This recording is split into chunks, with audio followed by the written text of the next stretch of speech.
México es, sin lugar a dudas, un país de contrastes fascinantes. Ofrece destinos paradisíacos, una cultura milenaria y una gastronomía que ha seducido a millones de extranjeros. Tal es su impacto global que naciones como Japón y Estados Unidos han dedicado producciones cinematográficas y animadas a homenajear su riqueza cultural, catapultándola al reconocimiento mundial. Sin embargo, a pesar de su innegable atractivo, una preocupación latente pero constante ensombrece el futuro de la nación. Existe el riesgo de que en las próximas décadas el país se dirija hacia un punto de quiebre donde ni siquiera su valioso patrimonio cultural, culinario o natural logre sostenerlo.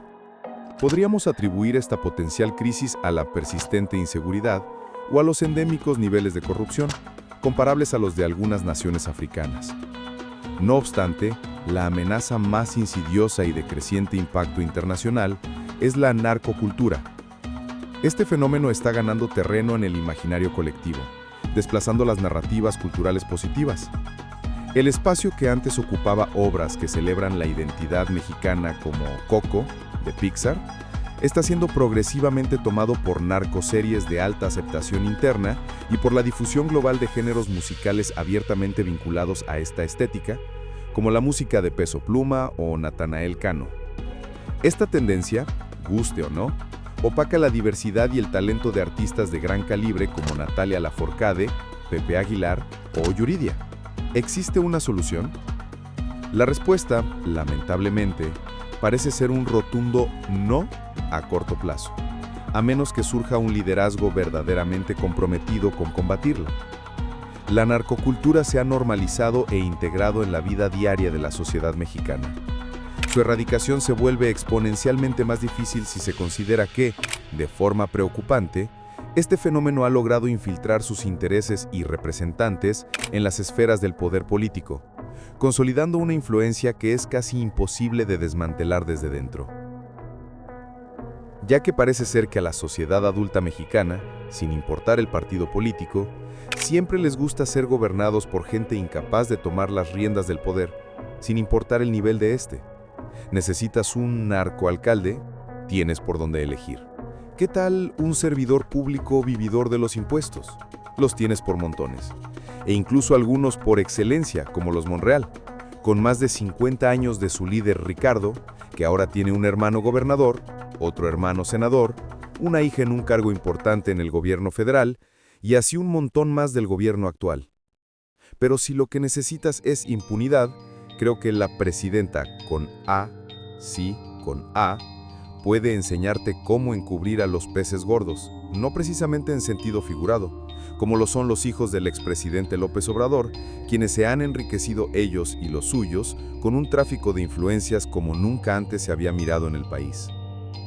Ya sea el tráfico de influencias como la Casa Gris, un tren que no es rentable, un desfalco millonario con los recursos del país, unas universidades inútiles que no sirvieron más que para lavar dinero y engatusar a los jóvenes, porque mientras él quería que ellos estudiaran en estas cosas, su hijo menor se fue a Inglaterra a estudiar en un colegio privado, aunado a un sinfín de obras inútiles que solo son para alimentar un patriotismo de papel en la sociedad, solo por llevar un nombre con la historia mexicana. Es realmente preocupante que los mexicanos jamás exijan o señalaran nada, siempre y cuando haya una dádiva a cambio. En su momento lo fue con Peña con sus tarjetas Soriana o sus infaltables tortas con jugos, perdonándole su Casa Blanca, o el caso Odebrecht, en el que en México ningún pez gordo cayó, como sí fue el caso de Brasil con Dilma, expresidenta de Brasil destituida, o Lula da Silva encarcelado.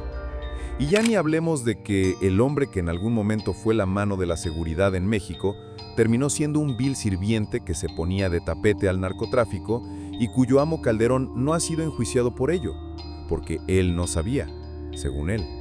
Como tampoco sabía que la prima de su esposa, codueña de la guardería ABC, no ha sido enjuiciada por uno de los casos más tristes que el país haya visto nunca, por una negligencia. Por esto y muchísimo más, México es un país destinado al fracaso, ya que es la propia sociedad mexicana quien al final le da lo mismo aceptar cualquier basura que les gobierne. El caso más claro y reciente es el desastre natural en Poza Rica. donde personas murieron y familias se quedaron en la ruina. Pero por suerte para los diputados de Morena no fue el caso, que hasta hicieron una pachanga. O peor aún, el actual alcalde les fue a restregar en su cara que a los políticos de Morena les va de maravilla, que se fue a dar un paseo por las calles llenas de barro en su camioneta de lujo. Lo irónico es que eligieron nuevamente a una alcaldesa por el partido Morena, que ordenaba que se bloqueara la ayuda hasta que ella estuviera presente para tomarse selfies en medio del lodo. O en el mejor de los casos, que le dieran los productos al ayuntamiento para que ellos entregarlos en bolsas con su distintivo color. Por eso, mexicanos, no se sientan que son mejor que Argentina, Perú o cualquier país de la TAM, porque no hay país en la TAM que nos gane en cualquier cosa deshonrosa.